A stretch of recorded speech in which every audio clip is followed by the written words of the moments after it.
Ada dua poin yang menurut saya perlu saya highlight ya dalam kesepakatan kerjasama dengan Uni Eropa.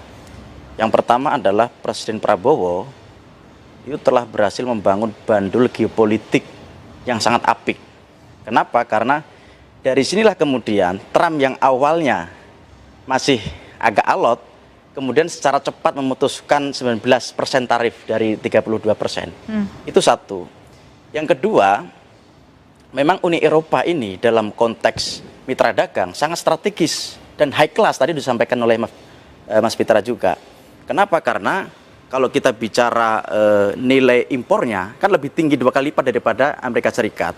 Nilai impor dari Uni Eropa itu 6,6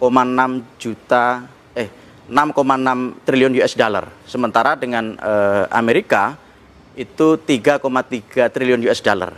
Artinya 2 kali lipat nilai impornya. Belum lagi ceruk populasinya. Ceruk populasinya jauh lebih tinggi antara Amerika dan Uni Eropa yang terdiri dari 27 negara. Lebih tinggi 117 juta jiwa. Kalau ditotal dengan Indonesia ada 750 juta jiwa pangsa pasar. Ini yang menjadi strategis. Di satu sisi, Presiden Prabowo menurut saya sedang memainkan kartu as politik luar negeri bebas aktif. Kenapa? Karena tafsir dari politik luar negeri bebas aktif itu Indonesia tidak boleh cari aman, hanya diam melihat pertarungan antara dua blok, antara Barat dan Timur, tetapi Indonesia membangun blok baru, poros baru. Nah, Uni Eropa ini sebenarnya sebagai contoh. Kalau nanti mitra dagang Uni Eropa berhasil, Indonesia sebenarnya bisa menyebar ke kawasan lain. Mitra dagangnya karena bisa dibilang ini paling tinggi tadi. Betul. Ya. Bisa misalkan merambah ke mitra dagang di kawasan Timur Tengah. Bisa merambah mitra dagang di kawasan Amerika Latin ataupun Afrika.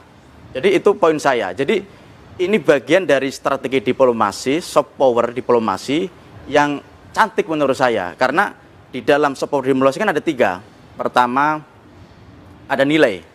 Yang kedua, ada kebijakan. Dan yang ketiga, ada namanya kebudayaan. Nah, diplomasi ala Prabowo itu memainkan 3 hal ini. Dan kalau bicara diplomasi, saya teringat dengan diplomasi Bung Karno dan diplomasi Gus Dur terkait ini.